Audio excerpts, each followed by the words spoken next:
Mga kapatid, bilang mga Pilipino, dapat alam nating lahat kung ano ba talaga yung ipinaglalaban natin. Bilang mga Pilipino, marami kasing nagsasabi, lalong-lalo na yung mga pro-China, na tayo daw ay nakikipag-away sa China. Pero hindi naman nila masabi kung anong dahilan mga tol, basta ang sinasabi nila, inaaway daw natin ang China. Siguro hindi nila talaga naiintindihan mga tol kung ano yung totoong nangyayari dito sa West Philippine Sea. Ngayon, meron silang kakampi. No, etong mga nagsasabing to na inaaway daw ng Pilipinas at China, meron silang kakampi. No, at eto nga mga kapatid, nag-post eto si Sas Rogando Sasot. Well, babasahin natin yung post niya. Tapos magbibigay tayo ng konting komentaryo mga kapatid. No? Hindi to pag-atake sa kahit na sino man. No? Para lang at least mas maintindihan natin.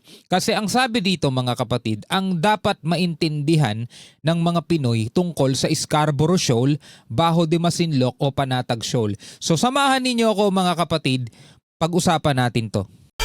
I'm just a young nigga chillin' on it. First time I seen ice was a Alright, magandang araw sa inyong lahat mga tol. Welcome ulit sa ating bagong video reaction, review, commentary, opinion, criticism at kung ano-ano pa. I hope nakasubscribe ka na at kung ikaw naman ay nasa ating FB page sana ay nakapollow ka na rin. Huwag na natin patagalin pa to mga tol. So sabi rito ni Miss Sas Rogando Sasot, ito daw ang dapat maintindihan ng mga Pinoy tungkol sa Scarborough Shoal o Baho de Masinloc. Pero bago natin to simulan, gusto ko lang ipaalam sa inyo o gusto ko lang linawin na itong Baho de Masinloc o Panatag Shoal is maliit na bahagi lang to sa kabuuan ng West Philippine Sea. Mga tola, hindi lang kasi sa Baho de Masinloc nagkakaroon ng pangaharasan China. Mga tol, sa halos kabuuan o sa kabuuan nga ng West Philippine Sea na sinakop na rin ng kanilang 10-dash line. Pero since ito naman ang pinag-uusapan dito is Baho de Masinloc mga tol, ito daw yung mga dapat maintindihan ng mga Pinoy. So basahin natin mga tol. Baka nga naman totoong at meron tayong kailangan matutunan dito. Sabi rito, kulang ang pag-unawa ng mga Pilipino sa sitwasyon ng Scarborough Shoal. So kulang daw ang pag-unawa ng mga Pilipino. Oras na para bigyang liwanag ang maraming kalituhan tungkol dito at kung ano ang desisyon ng 2016 South China Sea Arbitration Tribunal tungo dito. Bago ang lahat, mali ang katagang PCA ruling na sinasabi ng mga politiko at ng mainstream media dahil ang PCA, mga Permanent Court of Arbitration, ay isang registry lamang ng South China Sea Arbitration Tribunal. Okay, number 1.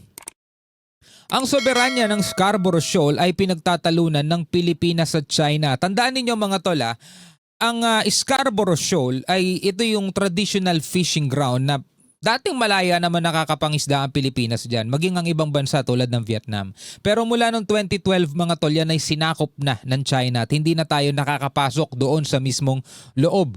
Okay?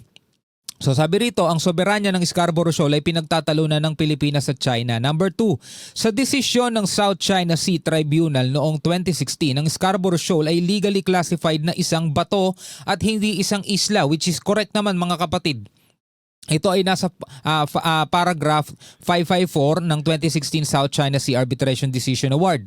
Ang pinagkaiba ng isang legally bato at legally island ay ang mga sumusunod.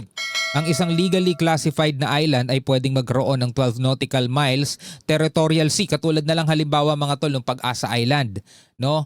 Yun ay isang isla at meron siyang 12 nautical miles mga tol na territorial sea.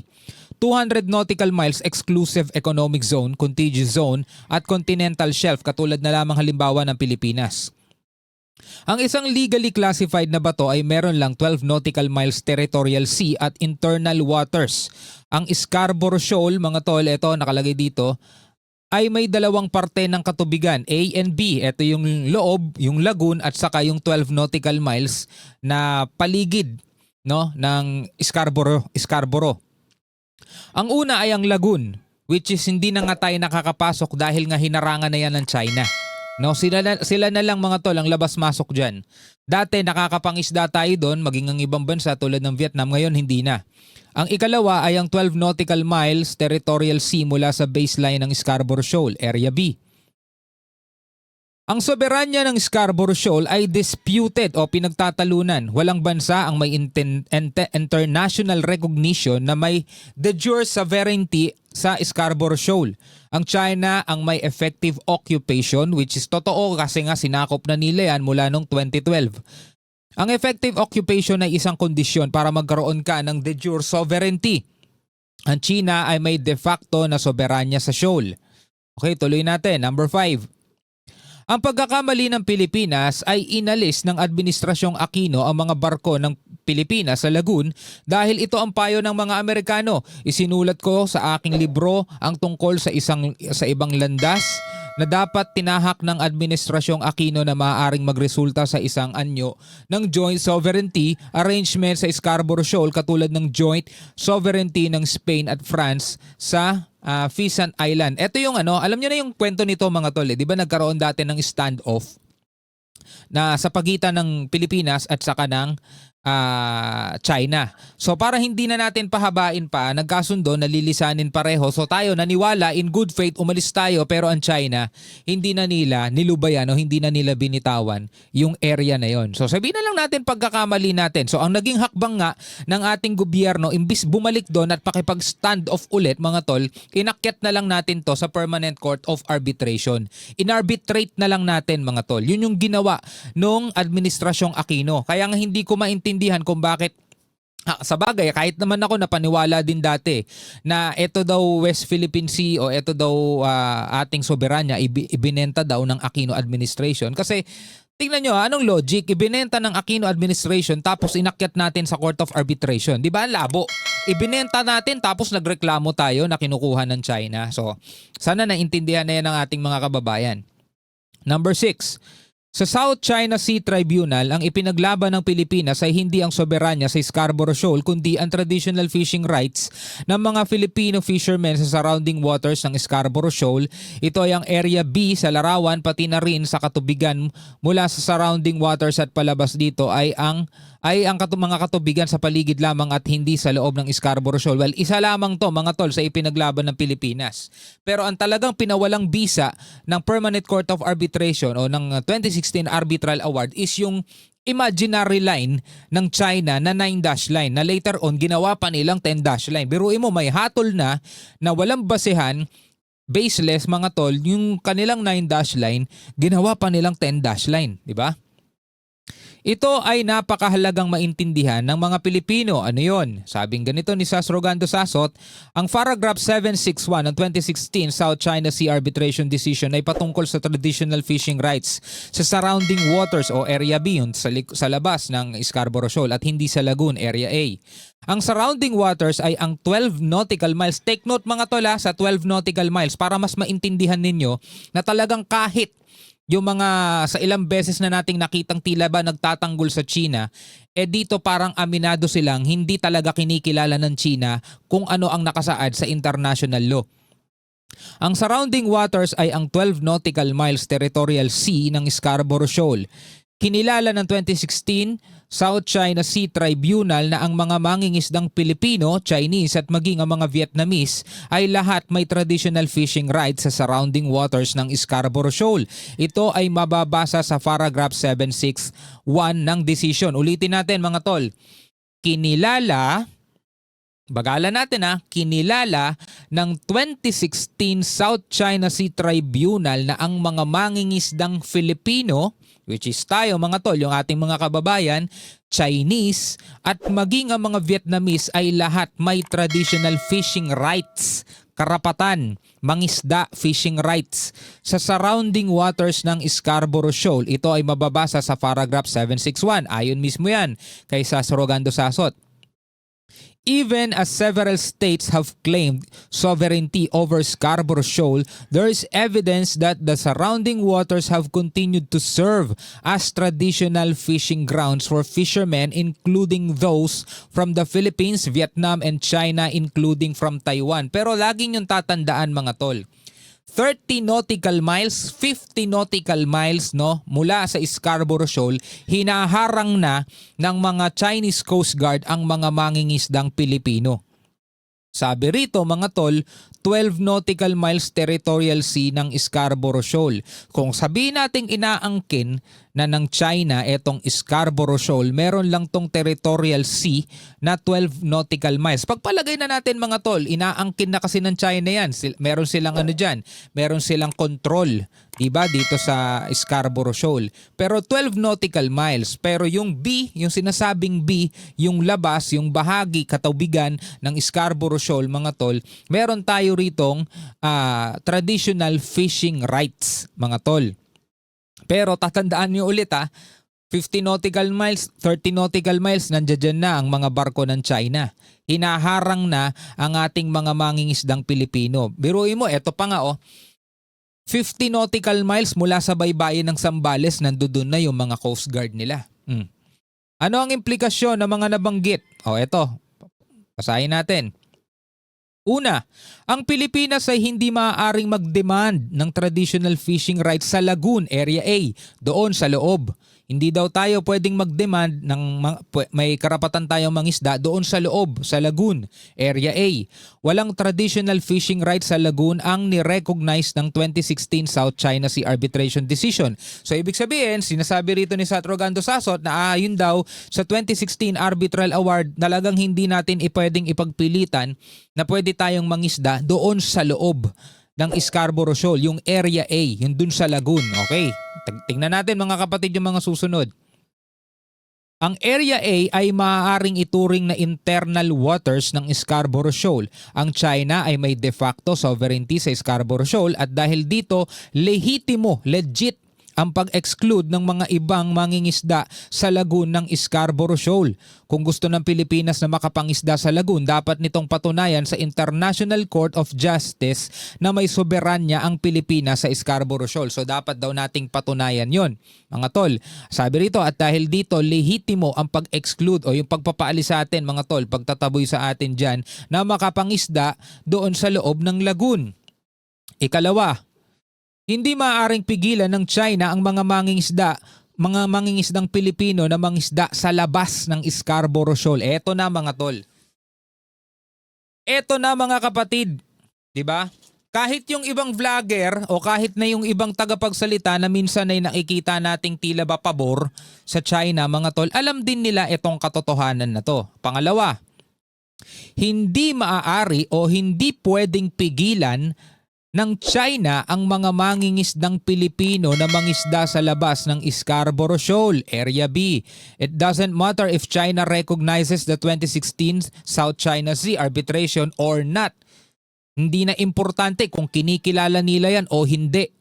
Ang traditional fishing rights ay pribadong karapatan ng mga mangingisdang Filipino at ito ay protektado ng customary international law. So ngayon, ang tanong, bakit nagkakaroon ng pangwawater cannon ang China sa labas naman ng Scarborough Shoal? Hindi sa loob Kasi sabi nga rito mga tolo, una, ang Pilipinas ay hindi maaring magdemand ng traditional fishing rights sa Lagoon, Area A. So hindi na natin pinag-uusapan yung Area A, yung Lagoon, kasi nga hindi na tayo makapasok doon dahil nga hinaharangan na ng China yon. So dito lang tayo sa labas mga tol. Alam naman natin yan sa loob ng napakahabang panahon. Yung ating mga Coast Guard, yung ating BFAR, namimigay ng ayuda, namimigay ng groceries, namimigay ng gasolina o ng krudo sa labas. Hindi sa Area A, kundi sa labas. Pero ang tanong, bakit tayo hinaharas ng China? Kung ang nakalagay naman dito, batay na rin kay Satrogando Sasot, hindi maaring pigilan ng China ang mga mangingisdang Pilipino na mangisda sa labas ng Scarborough Shoal. So sa madaling salita mga tol, nilalabag talaga ng China ang international law. Sabi pa rito, it doesn't matter if China recognizes the 2016 South China Sea arbitration or not. Diba kasi sinasabi ng China, hindi namin kinikilala yan. Doesn't matter. Ang traditional fishing right ay pribadong karapatan ng mga mangingisdang Pilipino at ito ay protektado ng customary international law. So dito mga kapatid, patunay na talagang hindi kinikilala ng China ang international law. Kasi nga, napakalayo pa lang natin sa Scarborough Shoal, hinaharang na yung mga mangingisda natin. Hindi lang sa Scarborough Shoal sa Escoda Shoal, 'di ba? Doon nga yung last time winater cannon nila yung mga mangingisdang Pilipino, mga tol. 'Di ba nung nabalita pa nga mga kapatid, nandirito na sila sa may Manila Bay. 'Di ba? At sa maraming ulit na pagkakataon, mga tol, pinapalaya sila ng ating mga Philippine Coast Guard kasi nandoon na sila 60 nautical miles mula sa baybayin ng Zambales. So talagang hindi talaga kinikilala ng international law ang karapatan ng Pilipinas. 'Di ba? O ikatlo, biruin mo kahit si Sasurgando Sasot alam yan eh.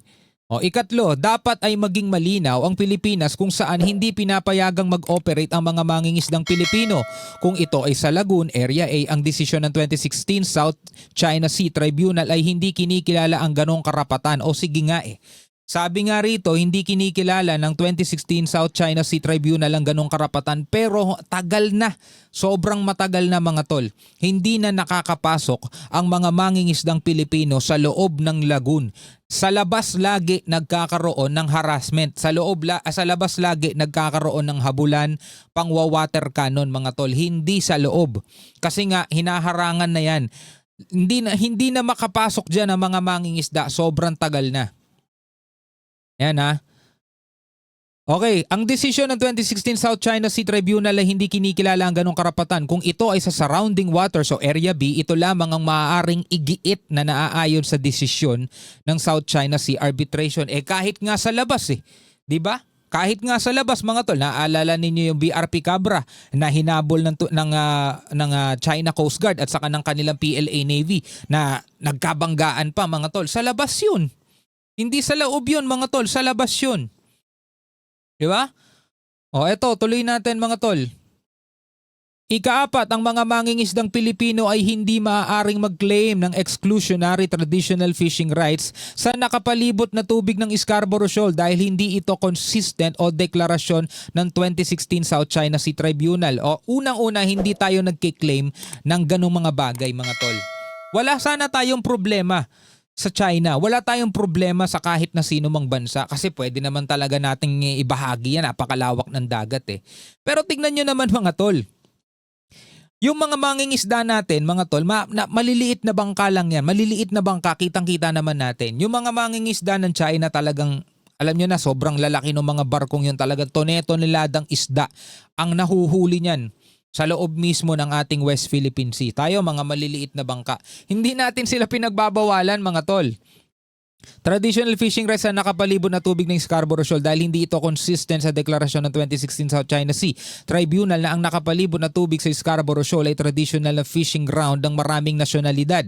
Kabilang na ang mga Chinese at Vietnamese. Ito ay nasa paragraph 761 ng 2016 South China Sea Arbitration. Ikalima, ang solusyon sa Scarborough Shoal ay hindi drama kundi sa isang negosasyon ng fishing agreement with China na nakaangkla sa pagrespeto ng traditional fishing rights ng mga mangingisda ng Pilipinas, China at Vietnam. Ngayon, dito sa ikalima, sino ang may problema? Vietnam, Pilipinas o China? Alam na ninyo mga tol. Sino ba ang nangaharas? Sino ba nagpapalaya sa mga mangingisda? Tayo ba? Vietnam ba o China? Eto mga kapatid, mismong pinosto ni Sasurgando Sasot, mga tol. Mismong pinost siya ni Sasurgando Sasot ang dapat maintindihan ng mga Pinoy tungkol sa Scarborough Shoal. Ngayon, yung paggiit ba natin sa karapatan natin na makapangisda sa labas? Sa labas na. Sabihin na lang natin, sige, hindi na tayo mangingisda dun sa loob.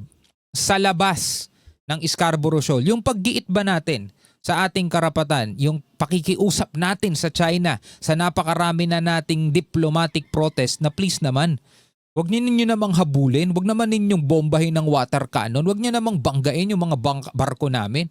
'Di ba? Eto mga kapatid bilang patunay.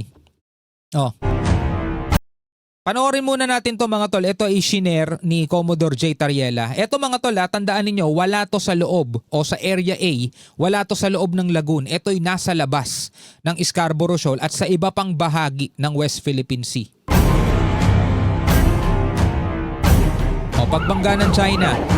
Ayan, paghabol, pagbangga sa likod. Intentional ramming. Ayan binabangga tayo mga tol